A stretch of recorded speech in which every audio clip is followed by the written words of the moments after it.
समासाच्या या गाथांचे अमृतचंद्र आचार्यांची टीका पाहत होतो की जीवाचे लक्षण जर नित्य उपयोग लक्षण आहे आणि हे सर्वज्ञांनी सांगितलेलं आहे. सर्वज्ञांच्या ज्ञानामध्ये अज्ञान नाही, अध्यवसान भाव नाही, विपरीतता नाही आणि संशयही नाही. असं हे सम्यक असणाऱ्या ज्ञानाकडून, प्रत्यक्ष जाणणाऱ्या जीवाकडून अनादि अनंत सर्व द्रव्यगुण पर्यायाना जाणणारे, अनादि अनंत अवस्थेत सर्व पर्याय जाणणारे असे जे सर्वज्ञ भगवान त्यांनी संकेत काय केला? जीवाचे लक्षण उपयोग आहे, नित्य उपयोग लक्षण मला. तर कुंद आचार्य म्हणतात की जर जीवाचे लक्षण उपयोग आहे, चेतनोपयोग आहे, तर जे अचेतन पदार्थ आहेत त्यांना तुम्ही आपले कसे मानता? त्या परवस्तूंना आपले म्हणून कशी प्रतीती करता? त्या परवस्तूंना आपले म्हणून तुम्ही स्वतःची अशी कशी समजता? कसं मानणार? मग निर्णय काय ठरला की मी पराचा काहीही नाही आहे ना. म्हणून प्रयोग करायला सांगितला होता की जेव्हा जेव्हा कोणत्याही परकीय द्रव्याबद्दलचा विचार येईल आणि तो पदार्थ म्हणजे मी किंवा मी म्हणजे तो पदार्थ अशी जेव्हा प्रतीती आपण करू लागतो तेव्हा या विज्ञानाचा विचार करतो की मी जर चैतन्य पिंड आहे, मी चेतनोपयोगवाला आहे, तर उद्गल द्रव्य माझं नाहीच, पण दोन भिन्नच लक्षण आहेत. ज्याप्रमाणे शास्त्रज्ञ काय जाणतात, कार्बन डायऑक्साईड करबद्धी प्रणाल वायू, करबद्धी प्रणाल वायू आहे. मग त्यात काय आहे? कार्बन वेगळा आणि ऑक्सिजन वेगळा, कोळशाचे कण वेगळे, ऑक्सिजनचे कण वेगळे. कार्बन डायऑक्साईड मध्ये ते जोडले गेले आहेत परंतु भिन्न भिन्न आहेत. तसे आपण आता या शरीराशी संयोग पावले असतो तरी या शरीरापासून भिन्न, पण लक्षणे भिन्न. ज्या वस्तू परकीय आहेत, पूर्ण भिन्न आहेत, त्यांना मी माझं कसं म्हणणार? म्हणजे मी त्यांना माझे म्हणू शकत नाही. हीच त्या जीवाना प्रतीती होईल. महत्वाच्या गोष्टी सगळ्या. म्हणून त्यांनी एक उदाहरण सांगितलं की पहा, तू प्रयत्न करून बघ की जीव द्रव्य कधी पुद्गल द्रव्य रूप होतो का? ते कधी सुद्धा पुद्गल द्रव्यमय होतो.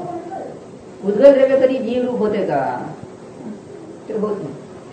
पूर्वीही जीव कधी पुद्गल रूप झाला नाही किंवा अचेतन द्रव्य रूप झाला नाही. आत्ताही जीव अचेतन रूप होत नाही आणि भावी काळातही जीव अचेतन रूप होणार नाही. पूर्णतः भिन्न, अत्यंत अभाव. अचेतन द्रव्य चेतनमय पूर्वी कधी झालं नाही. अचेतनमय द्रव्य आत्ता काही चेतनमय झाले नाही आणि भावी काळातही अचेतनमय द्रव्य चेतनमय होणार नाही. त्याला म्हणतात अत्यंत अभाव. असा पूर्णपणे अभाव असताना तू या अचेतन पदार्थांना माझे म्हणून मानतोस, जाणतोस, अनुभवतोस, ते योग्य आहे का? त्याला प्रश्न करतात. म्हणजे त्यानेच उत्तर दिलं पाहिजे, शिष्यानेच उत्तर दिलं पाहिजे की हे माझे नाहीत. प्रतीती करून, युक्तीने शोधून तो उत्तर देतो की माझे नाही. मग ते त्याला पुन्हा सांगतात तथाही उदाहरणाच्या द्वारे दाखवतात. कसं पहा, यथा क्षारत्व लक्षणम लवणम उदकी भवत, द्रवत्व लक्षणम उदकं च लवणी भवत. क्षारत्व द्रवत्व सह वृत्ती अविरोधात अनुभूयते. न तथा नित्योपयोग लक्षणम जीवद्रव्यम पुद्गलद्रव्यीभूवत्, नित्य अनुपयोग लक्षणम पुद्गलद्रव्यम च जीवद्रव्यीभवत्. उपयोग अनुपयोगयोः प्रकाश तमसो हो इव सहवृत्ती विरोधात अनुभूयते. काय महत्वाच्या गोष्टी सांगितल्या आहेत पहा. काय म्हणतात, क्षारत्व लक्षणवालं कोण आहे? लवण. मीठ. मग ते कसं आहे? लवण काय झालं? उदकी भवत. पावसाळ्यात काय होते? आर्द्रतेमुळे पाणी रूप होते, जलरूप झालं. लवण जे आहे, मीठ जे आहे ना, लवण जे आहे, मीठ जे आहे ते जलरूप झालं, द्रवरूप झालं. आणि त्यालाच उष्णता मिळाली तर जे द्रवरूप असणार जल होत आहे ना, वाहणार द्रवरूप असणार, पातळ असणार, तेच काय झालं? वाळलं तर मीठ रूप तयार झालं, खडा रूप तयार झालं. मग तिथे कसं आहे? द्रवत्व आणि क्षारत्व. द्रवपणा, द्रवण्याची क्रिया आणि क्षारत्व हे कसे आहेत? दोन्ही अविरोधात अनुभवाला येतात. विरोध नाही. म्हणजे ते जल जसे आहे ना क्षारूप आहे तर ते खडारूप तयार होऊ शकलं, आणि ते खडारूप लवण होतं आहे ना, ते द्रवरूप होऊ शकलं. म्हणून ते त्यांना एक मानता येईल, एक म्हणून अनुभवता येईल, प्रतीती होऊ शकते, त्यात बाधा येत नाही. त्याप्रमाणे येथे जीवाचा आणि पुद्गलाचा अनुभव होतो का? तर सांगतात न तसा. नाही, तसा नाही. कसा? नित्य उपयोग लक्षणवाला जो जीव आहे, चेतना गुणवाला जो जीव आहे, तो पुद्गल द्रव्य रूप होत नाही.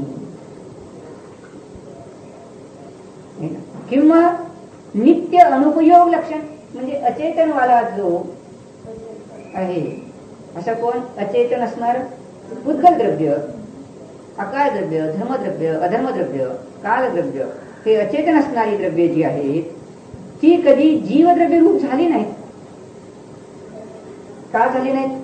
उपयोग आणि अनुपयोग यांच्यामध्ये प्रकाश आणि अंधकाराप्रमाणे सहवृत्ती दिसून येत नाही. सहवृत्ती विरोधात अनुभवते. वेगवेगळे अनुभवले, भिन्न भिन्न अनुभव. प्रकाश झाला तर अंधकार थांबत नाही, अंधकार झाला तर प्रकाश थांबत नाही, एकमेकाच्या विरोधी आहेत. तसं चेतना गुण ज्यात आहे त्यात अचेतन गुण नाही, आणि अचेतन गुण ज्यात आहे त्यात चेतना गुण नाही. विचार करण्यासारखं आहे, फार महत्वाचं आहे की जीवाला ज्यांना बोध नाही, स्वतःच्या बद्दलचा बोध नाही, त्यांना ते बोध देतात, संकेत करतात की हे द्रवरूप पाणी होतं, ते उष्णता मिळतात, काय झालं? खडारूप तयार झालं. खडारूप जे मीठ होतं ते द्रवरूप होऊ शकलं, पाणी रूप जलरूप होऊ शकलं. परंतु इथे जीव या पुद्गलांचा रात्रंदिवस विचार करतो, पण कधी एक क्षणभर तरी तो अचेतन झाला का?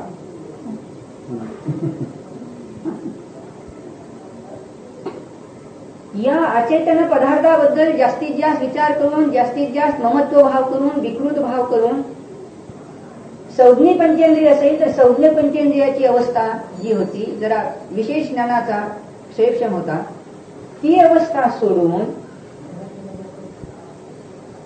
संक्लेश परिणामामुळे तो निरोधात गेला. म्हणजे ज्याच्यामध्ये ज्ञानाची शक्ती अभिव्यक्त जी झाली ती अल्प झाली, पर्याय अभिव्यक्त झाली ती अल्प झाली. ज्ञानगुण तर तोच, गुण तर सोडू शकला नाहीच, पर्यायात अभिव्यक्ती फक्त अल्प झाली. परंतु अभिव्यक्तीच नष्ट होऊन अचेतन झाला का? झाला नाही.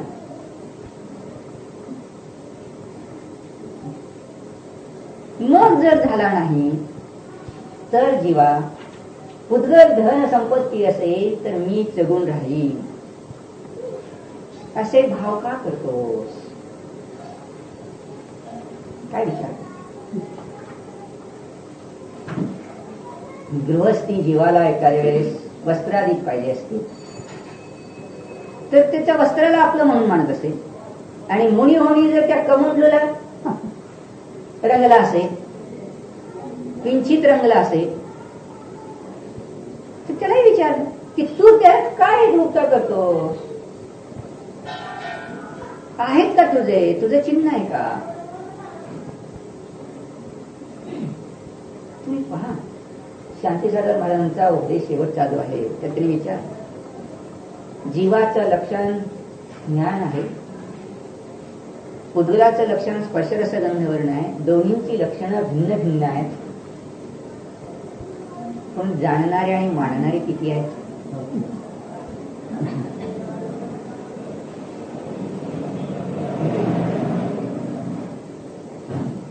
म्हणजे जीवाला जना यातला मूळ गाभा जाणायचा आहे.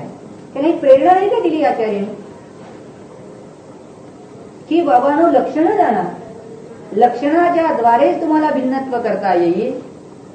लक्षणं जर जाणली नाही तर तुम्हाला भिन्न करता येणार नाही. समाज काय म्हणतो की आम्ही का आहे लक्षणं जाणणार नाही, आम्हाला कळत नाही. इकडे तर शाळा कॉलेजेस शिकतात, वेगवेगळे धंदे उद्योग धंदे करतात, व्यापार करतात, आणि इथे मात्र म्हणतात की आम्हाला कळणार नाही. का बाजीवानो, कशासाठी अज्ञान पांघरायचं? म्हणजे आपणाजवळ आत्ता पर्यायात क्षेमक्षम शक्ती दिलेली आहे, विशुद्धी शक्ती प्रगट झालेली आहे, देशना योग्यता आहे. मग असं सगळं असताना हे वैभव तू हाताने का ठोकरून देतोस, फेकून देतोस? मिळालेली संधी आपण स्वतः सोडून देणं म्हणजे केवढा मोठा अपराध आहे वाटतं.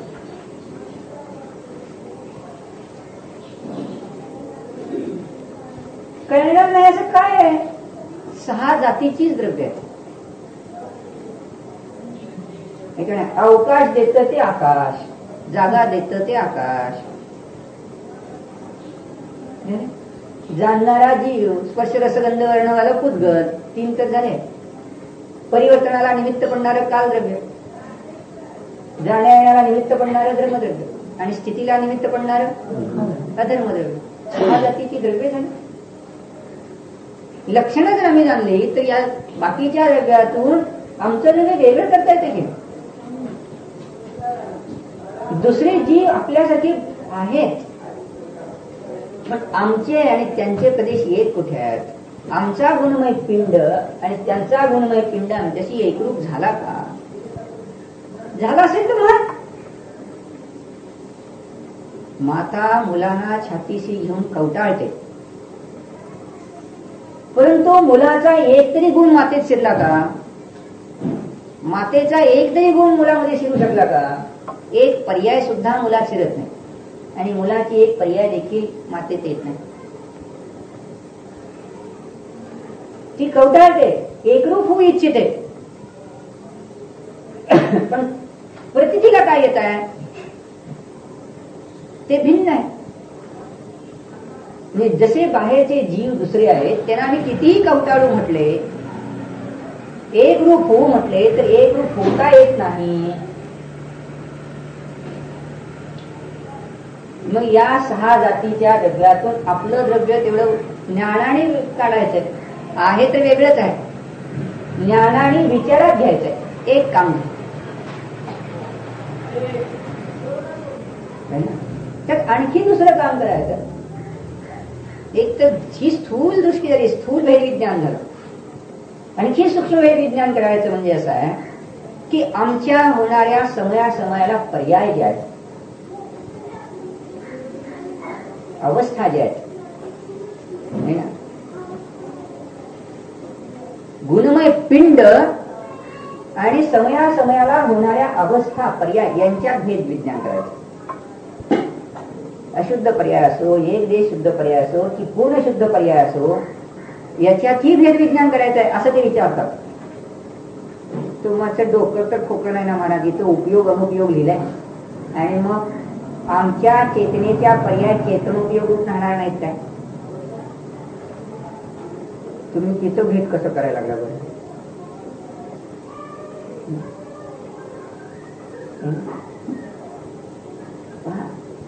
आता सूक्ष्मात शिरायचं आहे. द्रव्ययुक्त सांगेलच. झवलाचा ग्रंथ जो आहे पहिला भाग त्यात दिले त्यांनी जीव मंगल, जीव मंगल. मग त्याचे विचारले की किती काळ मंगल आहे? तरी सांगितलं साधी शांत मंगल, साधी अनंत मंगल आणि अनादि अनंत. शंकाकार विचारतो अनादि अनंत मंगल मानल्यानंतर अभव्य जीव, मिथ्यादृष्टी जीव हे सुद्धा मंगल होतील.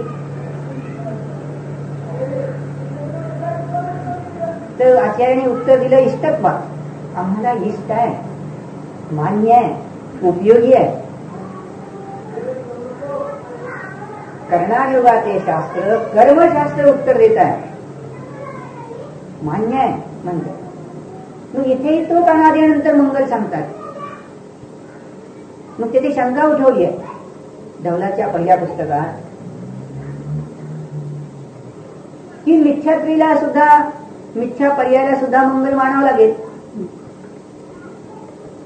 तुम्ही जर अनादि अनंत मंगल मानता तर मिथ्यात्व पर्यायालाही मंगल मानावं लागेल, प्रमादाला मंगल मानावं लागेल, कषायाला मंगल मानावं लागेल, योगाला मंगल मानावं लागेल.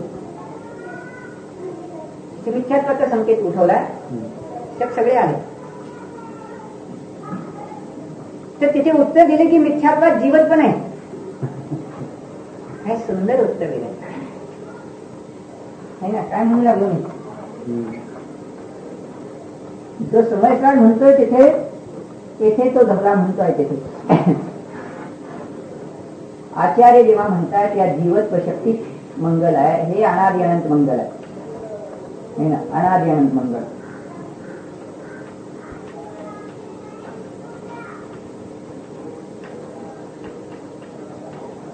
हे मंगल आहे अनादि अनंत. मग याच्याबरोबर असणारं मिथ्यात्व पर्याय,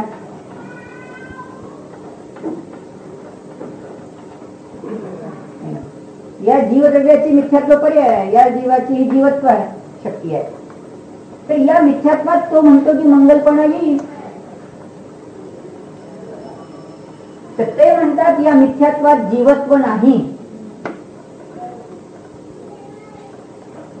मिथ्यात्व पर्याय कोणाची? जीवाची विकारी अवस्था.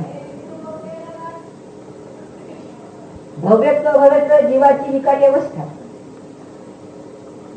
पर्याय आहे. पण या पर्यायामध्ये हे जीवत्व नाही म्हणून सांगितलं का? अहो मिथ्यात्व पर्याय अनादि अनंत नाही ना. मिथ्यात्व हा आमचा स्वभाव आहे का? तो त्रिकालवर्ती अन्वयरूप गुण आहे का? जसं जीवत्व मिथ्यात्वावस्थेची जीवत्व होतं. एक देश शुद्ध झाला, सम्यक्त्व आहे की नाही? सम्यक्त्व झालं, अजून अव्रती आहे समजा. मुनी झाला, सम्यक्त्व आहे. अरहंत झाले, सम्यक्त्व आहेत ती. आणि सिद्ध झाले, त्यांच्याजवळ सम्यक्त्व आहे. पण या प्रत्येकाजवळ जीवत्व आहे, म्हणून जीवत्व तर अनादि अनंत आहे.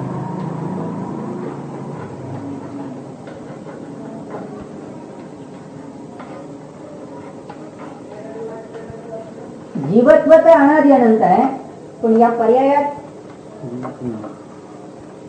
कथनचित भिन्न आहे की नाही पर्याय? अशुद्ध पर्यायाची जीवत्व नाही, शुद्ध पर्यायाची जीवत्व नाही. जीवत्व हा गुण झाला आणि या काय आहेत? सिद्ध पर्याय वगैरे काय अवस्था आहेत. मिथ्या ठेवता तेव्हा सिद्ध होते का पर्याय? नाही. त्यात अनादि अनंत असणारा जीवत्व कसा सापडणार? अवयवच भिन्न आहे. अहो डावा हात आहे, उजवा हात आहे. शरीराला दोन अवयव आहेत. पण डाव्या हाताच्या ठिकाणी डावा हात आहे, की डावा हात उजव्या हाताची शिल्लक नाही की नाही? उजवा हात उजव्या हातामध्ये आहे, उजवा हात काय डाव्या हातात शिल्लक नाही. तसं पर्याय अंशात आहे पर्यायांश काही ध्रुवात शिरला नाही आणि ध्रुवांशी काही पर्यायात शिरला नाही. द्रव्यात 2 अंश आहेत. शंका सुंदर आहे. जीवत्व तन्मय होत नाही, पर्यायाचीच ती विशेष विचार भावना होते आणि ती तन्मय झाली म्हटली जाते. भेद करताना कथनचित भिन्नता म्हणून आपणाला काल गाथा नंबर 320 समयसार मधील दाखवली. जयसेनाचार्यांची टीका आपण पाहिली काल. काल काकांना काय पाहिला की कथनचित ध्रुवत्व भिन्न आहे, पर्याय भिन्न आहे. या ठिकाणी सम्यक ज्ञान झाल्यापासून सम्यक ज्ञानाची एक देश अवस्था होती 12व्या गुणस्थानापर्यंत. क्षय ज्ञानात पूर्ण पर्याय प्रगट झाले. लक्षात घ्या. मग जेव्हा केवळ ज्ञान प्रगट झाले तेव्हा क्षयक्षम ज्ञानाची अवस्था राहिली का? नाही राहिली. तिचा व्यय झाला. मग केवळ होण्याच्या पूर्व अवस्थेत शुद्ध ध्यानाची अवस्था होती. मग क्षयक्षम ध्यान स्वरूप अवस्था व्यय पावली तर कोणाची चिंतन करीत होती ती? जीवत्वाचं. मग जर ती जीवत्वाशी पूर्ण तादात्म्य पावली असती तर तिचा नाश झाला तर जीवत्वाचा नाश झाला असता असं लिहिलं आहे. पुन्हा पाहिजे असलं पहा, आहे की नाही? यातलं जर पाहायचं असेल तर पहा 320 पानावर 320 गाथेची टीका जयसेनाचार्यांची किंच विशेष.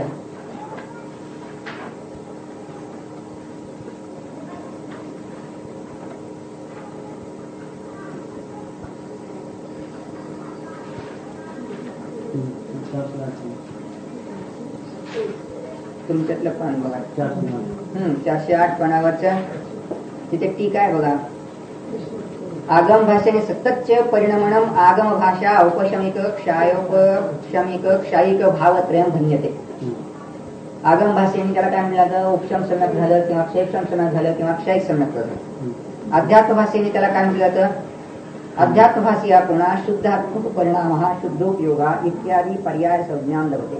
त्यालाच काय म्हटलं? शुद्धोपयोग. निरुक्त समाधी अभेद रत्नत्रय सच पर्याय हा शुद्ध पारिणामिक भाव लक्षण शुद्धात्मद्रव्यात कथनचित भिन्न. मग तो जो पर्याय आहे तो जीवत्व पारिणामिक भाव जो आहे त्याच्यापासून कथनचित भिन्न आहे. कस्मात, कशामुळे तो भिन्न आहे विचारलं तर उत्तर काय दिलं? भावना रूपत्वात. शुद्धोपयोग म्हणा किंवा भावना रूप जो आहे ती क्षेपक्षम अवस्था आहे ना, ज्ञानाची क्षेपक्षम अवस्था आहे, तर तो पर्याय आहे. आणि हा काय आहे? त्रिकालवर्ती आहे. पर्याय व्यतिरेक वाला आहे, क्षणवर्ती आहे. आणि हा जीवत्व हा अन्वयी रूप गुणरूप शाश्वत आहे. तेच पुन्हा दिले. शुद्ध पारिणामिक काहतू भावना रूप हा न भवती. शुद्ध पारिणामिक भाव जो जीवत्व आहे तो या भावना रूप पर्याय रूप होत नाही. यदि एकांतेन अशुद्ध पारिणामिकात अभिन्ना भवति तदा अस्य भावनारूपस्य मोक्षकारणभूतस्य प्रस्तावे मोक्ष प्रस्तावे विनाशे जाते सति शुद्ध पारिणामिक भावस्य विनाशः प्राप्नोति न च तथा. जर या ध्यानाच्या पर्यायाने जीवत्वाशी तन्मय झाली म्हणून जर पर्याय त्याच्याशी एकरूप झाली म्हणावी ते है ना, आणि ध्रुवाला एकरूप करून घेतलं तिने, तर ही मोक्ष पर्याय प्रगट होत असताना, केवळ ज्ञान पर्याय प्रगट होत असताना क्षेपक्षम रूप ज्ञान अवस्था व्यय पावली. ध्यानाची अवस्था व्यय पावली, भावनेची अवस्था व्यय पावली. तो पर्याय नष्ट झाला तर मग हे जीवत्व नष्ट होणं आवश्यक आहे. आणि नष्ट झालं तर तोच महावीर सिद्धात गेलाय असे म्हणता येणार नाही. ही आपत्ती येते ना, संकट उभे राहते, म्हणजे वस्तू स्वरूपाच्या विरुद्ध होते. म्हणून काय सांगतात? ततः स्थितम. त्यावरून हे सिद्ध झाले की शुद्ध पारिणामिक भाविषे या भावना तद्रूपम यदौपशमिकादि भावत्रयम तत् समस्त रागादि रहितेन शुद्ध उपादान कारणत्वात् मोक्ष कारण भवति न ते शुद्ध पारिणामिका. मग याच्याशी शुद्ध पारिणामिक भावाचा हा पर्याय तन्मय झाला, म्हणून मिथ्यात्वाचा भेद झाला. उपशम सम्यक्त प्रगट झाले, नंतर क्षयक्षम सम्यक्त प्रगट झाले, नंतर क्षय सम्यक्त प्रगट झाले. परंतु त्याच्याबरोबर हा पारिणामिक भाव तन्मय रूप होत नाही. कथनचित भिन्न आहे, अतत भावनेने भिन्न आहे. पुढे सांगतात, यहा तू शक्तिरूप हा मोक्ष, जो शक्तिरूप मोक्ष आहे सहा शुद्ध पारिणामिक शुद्ध पारिणामिक पूर्वमेव तिष्ठती. जो शुद्ध पारिणामिक आहे तो मिथ्यात्व अवस्थेत देखील होता, पूर्वी सुद्धा होता. म्हणजे सम्यक दर्शन झालं तेव्हा अभिव्यक्ती झाली त्याची पर्यायात भव्यत्व शक्तीची. परंतु हा जीवत्व पारिणामिक भाग अशुद्ध अवस्थेत होता, थोडी शुद्धी झाली तरी होता आणि पूर्ण शुद्ध झाली तरी होता. अयम तू व्यक्तिरूप मोक्ष विचार वर्तते. या ठिकाणी व्यक्तिरूप म्हणजे पर्यायरूप मोक्ष कसा झाला याचा विचार केला करतात है ना. तथाच उत्तम सिद्धांते निष्क्रिय हा शुद्ध पारिणामिक. हा शुद्ध पारिणामिक भाव निष्क्रिय आणि पर्यायाला काय म्हटलं, क्रियाशील. परिवर्तन होतं ना, बदल होतं, उत्पादन होतो, पर्याय होतो. निष्क्रिय इति को अर्थ. निष्क्रिय का म्हणता पारिणामिक भावाला, बंध कारणभूता या क्रिया रागादी परिणती तद्रूप न भवती. बंधाच्या कारणभूत जे मिथ्यात्व राग द्वेष आहेत त्या रूप हा शुद्ध पारिणामिक भाव होत नाही. मोक्ष कारणभूताच क्रिया शुद्ध भावना परिणती तद्रूपाच न भवती. आणि जी मोक्षाची पर्याय प्रगट होते तिच्याशी ही जीवत्व शक्ती तद्रूप होत नाही.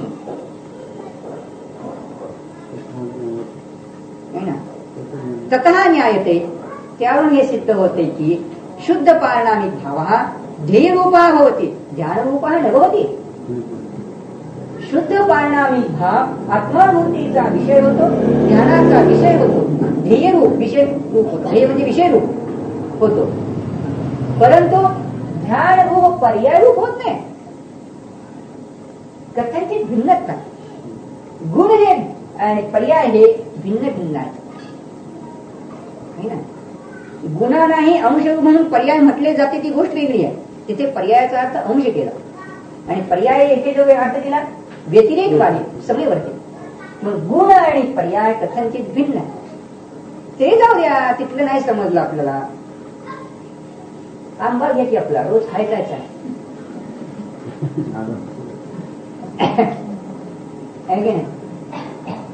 जो आंबा रत्नागिरीहून आणला हिरवा होता तो पिवळा जर्द झाला, पिकला. मग पिवळे पर्याय प्रगट झाले असताना हिरव्या पर्यायाचा व्यय झाला. मग हिरव्या पर्यायाच्या अवस्थेत जर तो रंगगुणाशी हिरवा पर्याय तन्मय होता तर पिवळी पर्याय प्रगट झाले असताना हिरवीचा व्यय झाला, हिरवी अवस्थेचा व्यय झाला, म्हणून रंगही त्यातून नष्ट हो. पण तसे होत नाही. म्हणजेच काय, रंग गुण तसाच राहिला, पर्याय तेवढा बदलून गेला. म्हणून पर्यायचा अंश वेगळा आणि जीवत्व गुणमयतेचा अंश वेगळा. काय सुंदर आहे म्हणून तद्रूप होत नाही. पुन्हा सांगतात कस्मात का तद्रूप होत नाही. ध्यानस्य विनश्वरत्वात्. पुन्हा स्पष्ट शब्दात केलं, ध्यान हे नाशवाले आहे. चेतोनुपयोग पर्याय जो आहे, क्षणाक्षणाला बदलणारा जो आहे तो नाशवाला आहे आणि ध्रुव शाश्वत आहे. तथा योगींद्र देव ही अपयुक्त. योगींद्र देवानी सांगितलंय, नवी उपजय नवी मरई बंधन मुख करई जीव बरमथे जोया जिनवर येऊ म्हणे. 68 गाथा आहे मला वाटतं. तर ध्रुव काय उत्पन्न होत नाही, मरत नाही, आणि ध्रुव जो आहे त्याला बंदही होत नाही, मोक्षही करीत नाही, असा जो आहे तो जीव आहे ना, परमार्थ स्वरूप जो जीव आहे हे योगी तो असा जीव स्वभाव सांगितला. ते परमार्थ आहे. मग त्याचा विषय घ्यायचा ध्यानाला, अनुभूतीत तो विषय घ्यायचा. ढोलक सुद्धा अशा प्रकारची किंवा जय ढोलक सुद्धा अशा प्रकारची गाथा आहे. ध्रुव कथनचित भिन्न आहे, पर्याय कथनचित भिन्न. मग पर्यायाचा अंश आणि ध्रुवाचा अंश कथनचित भिन्न आहे. म्हणजे पर्यायात पर्याय, पर्याय ध्रुव नाही, ध्रुवात ध्रुव आहे, ध्रुवात पर्याय नाही. एक एक धर्माची सप्तभंगी झाली आहे ना. पर्यायात पर्याय आहे, पर्याय स्वचतुष्टयाने पण परचतुष्टयाने पर्याय नाही. काय म्हणून अर्थ काय झाला? पर्यायात पर्याय, पर्यायात ध्रुव नाही. ध्रुवात ध्रुव आहे, ध्रुवात पर्याय नाही. म्हणजे स्वचतुष्टयाने ध्रुव आहे आणि परचतुष्टयाने ध्रुव नाही. म्हणजे काय? ध्रुवात ध्रुव आहे, ध्रुवात पर्याय नाही. ध्रुव का ढंग और है, पर्याय का ढंग और है.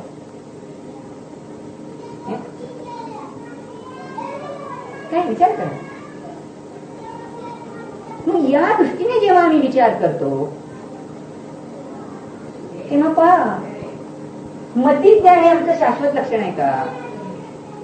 जीवत्व चेतना गुण आमचं शाश्वत लक्षण आहे, पण मतिज्ञान आमचं शाश्वत लक्षण आहे का? नाही. न्यायदीपिका काय सांगतो? जीवत्व जीवाचं चेतना गुण हे कसं आहे? आत्मभूत लक्षण आहे आणि मतिज्ञान हे अनात्मभूत लक्षण आहे. का म्हणा? आता मतिज्ञानी तेवढे जीव असं लक्षण आपण बांधलंय, तर अनंतामध्ये आणि सिद्धामध्ये गेले का? नाही गेले. मग त्यांना काय जड म्हणायचं का? अचेतन म्हणायचं का? अजीव म्हणायचं का?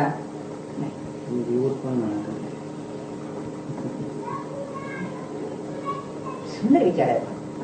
जेव्हा मतीच्या पर्यायाने आपण परिणत असतो, श्रुताची तेव्हा पर्याय अभिव्यक्त नसते. मग श्रुतज्ञानी जीवाला सुद्धा जीव म्हणायचे नाही, येणार नाही, आपत्ती आहे. अवधी ज्ञानाने परिणत असताना मग मतिज्ञानाचं हे जर लक्षण केलं तर अवधी ज्ञानाच्या परिणत असणाऱ्या जीवांना जीव म्हणता येणार नाही, म्हणजे ते अचेतन ठरते. मतिज्ञानी जीवांना जीवाचं लक्षण केलं तर काय होईल? मतिज्ञान मनपर्य ज्ञानाने परिणत असताना त्याला जीव म्हणता येणार नाही.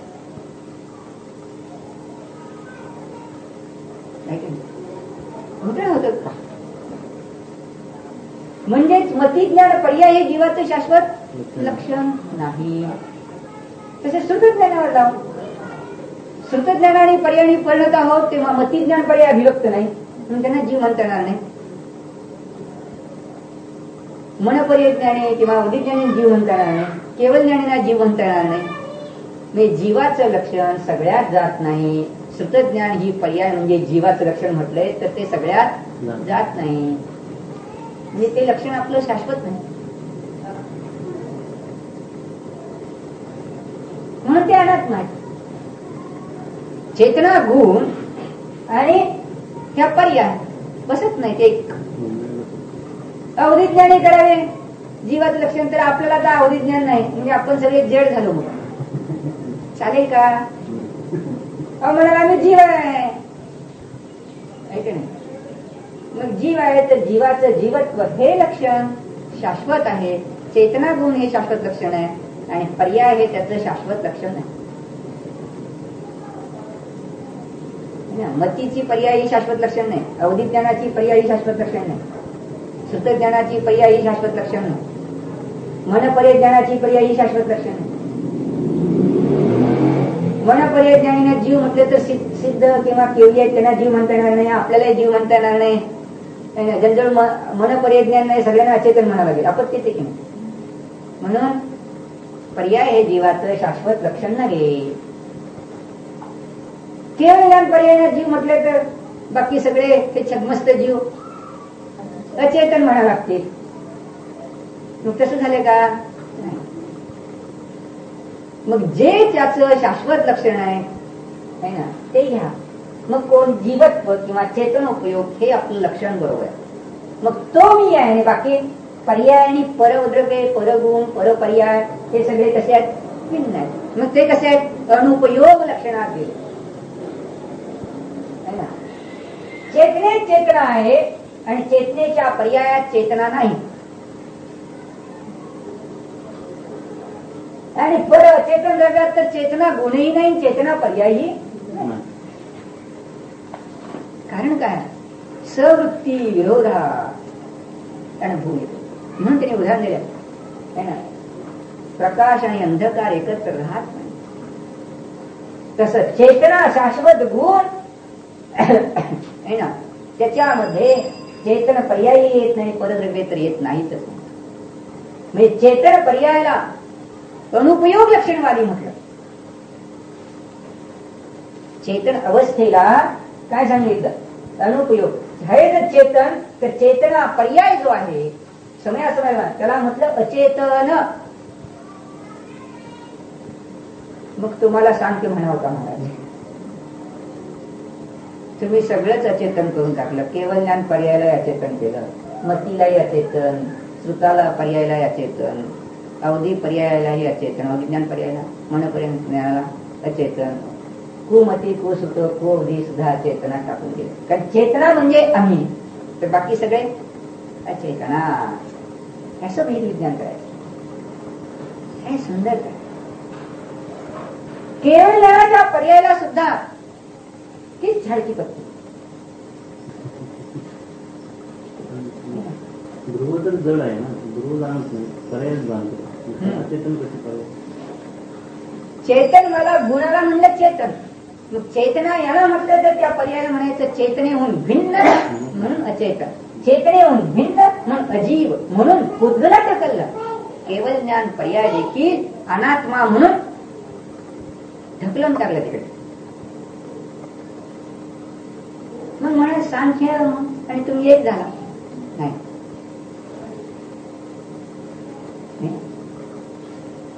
या ध्रुवाहून भिन्न करताना मी तिला अचेतनतेकडे टाकले. पण जेव्हा ती पुद्गलाची पर्याय आहे का असा विचार आला, तेव्हा काय सांगितलं? ती जीवाची पर्याय सांगितली आणि त्यांनी सर्वथा पुद्गलाची पर्याय मानली. ही चूक झाली. प्रकृती जी आहे ती पुद्गलात अचेतनातून प्रधानातून आली. बुद्धी मती ज्ञान पर्याय आली, ती अचेतनातून आली असे मानले. चूक झाली. आणि मोक्षात गेल्यानंतर जाणत नाही असे मानले त्यांनी. मग मोक्षाला गेला किंवा केवळ ज्ञान झाले तर पर्याय दृष्टीने गेलेलो केवळ ज्ञान पर्याय आहे. कर्म निघून गेले, परंतु केवळ ज्ञान पर्याय हेच की. म्हणून आपण सांख्यमतवादी भेदविज्ञान करताना मात्र ध्रुवस्वरूप आत्मा जीवत्व अनुभवत असताना त्याला काय म्हणतो? केवळ ज्ञान पर्याय देखील अचेतन, अनात्मा, उद्गत ढकलून टाकला आहे ना. तुमच्याकडे चार्ट आहे नकाशा. पहिला रकाना ग खाना निश्चय नाही तेवढा, आणि बाकी सगळे केवळ ज्ञान पर्याय किंवा सगळे व्यवहार घातले बघा. ढकलून गेले काय तिकडे? घरदार मुलं बाळ तर ढकलली बाहेर, पण पर्याय ढकलली बाहेर. मग ते कुठले सिद्ध राहिले, ते पंचपरमेष्ठी सुद्धा इकडे ढकलून गेले. मी माझा जीव तेवढा जीव नाही तर प्रिय काय बघा बरं. आपला जीवच प्यारायचे नाही आपल्याला.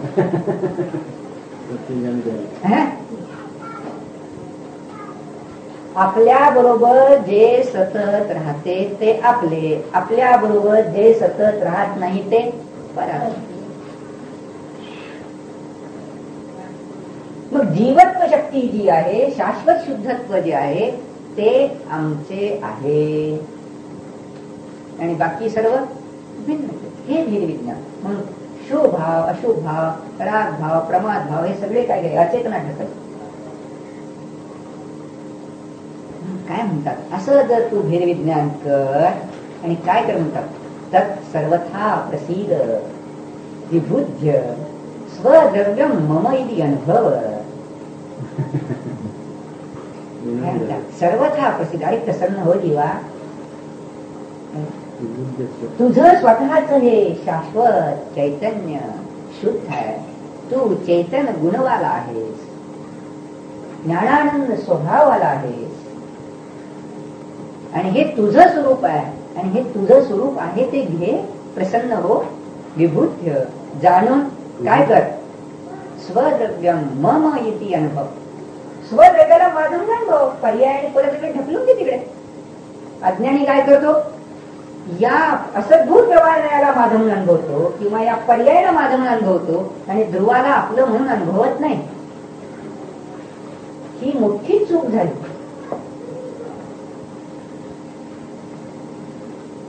म्हणून ते सांगतात की हे सगळे पुद्गलात ढकलले. केवळ ज्ञान पर्याय, मतिज्ञान पर्याय, सुखज्ञान पर्याय, अवधज्ञान पर्याय सगळे पुद्गलात ढकलले, अचेतनात ढकलले, अनात्मात ढकलले. आत्मा कोण? ध्रुव स्वभाव, वस्तूचं आत्मस्वरूप हे आहे. मग तेवढं जर विचारात घेतलं तर सहजच आपल्याला शांतता मिळाली.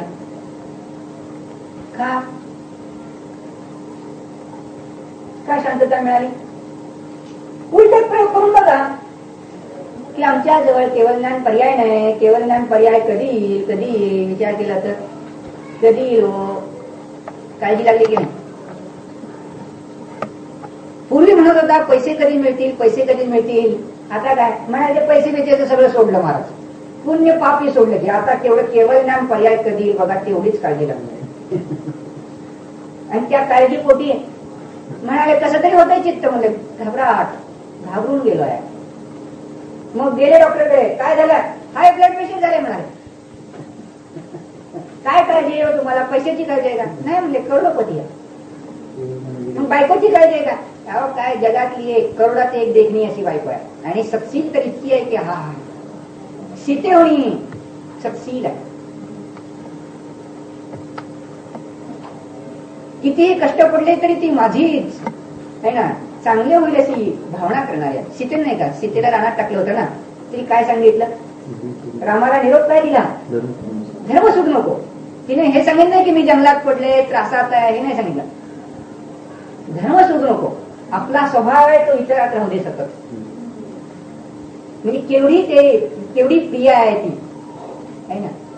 संकटाच्या वेळी सुद्धा सांगते की बस तुझं जीवन जगू दे, अशी ही माझी प्रिय आहे. हो, मग डॉक्टरने विचारलं काय पोरं नाहीत काय? आता दुसरे एक प्रश्न विचारला.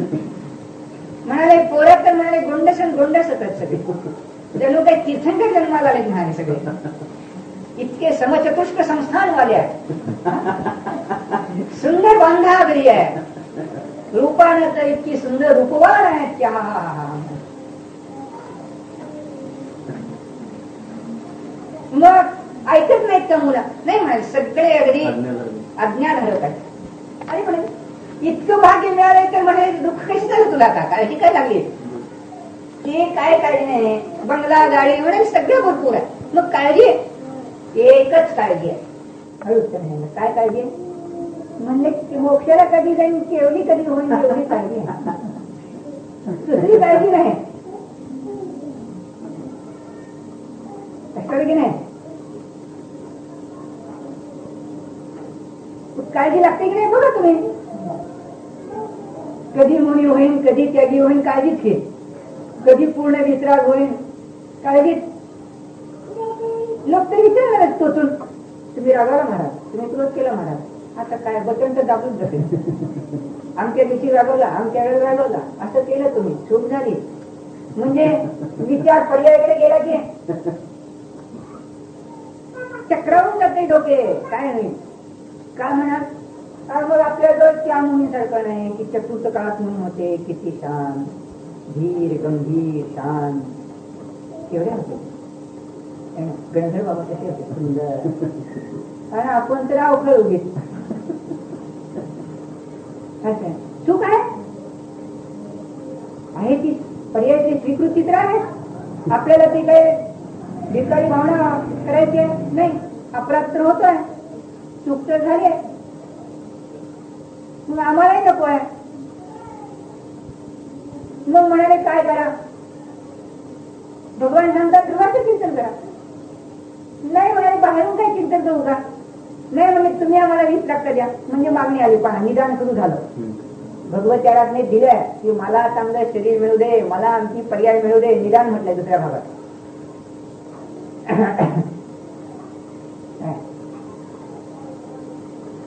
मोक्ष जीव निदान करीत नाही, कारण निदान केलं तर पुढचे भव आले ना बांधतील. म्हणजे मोक्ष दुरावला, शांतता दुरावली, आकुलता सुरू झाली, लगेच ताज्यातच आकुलता. कारण काय इतका वितराग नाही, मग आम्ही इतके वितराग झालो नाही, आता काय डोकं आपटायचं का मग तिथे? मी तो त्रागात झाला नाही, त्या बाईनी डोकं आपटलं, नवऱ्याने साडी आणून दिली नाही, मग याने केवळ पर्याय आली नाही, तू अजून तितका वितराग झाला नाही म्हणून आपल्या भिंतीवर डोकं आपटायचं का, खमडलं डोकं आपटायचं का, पिंची डोक्यात मारून घ्यायचे. आणि तसं केलं तर काय नाही म्हणले, मग आता काय करा म्हणजे उपवास करून,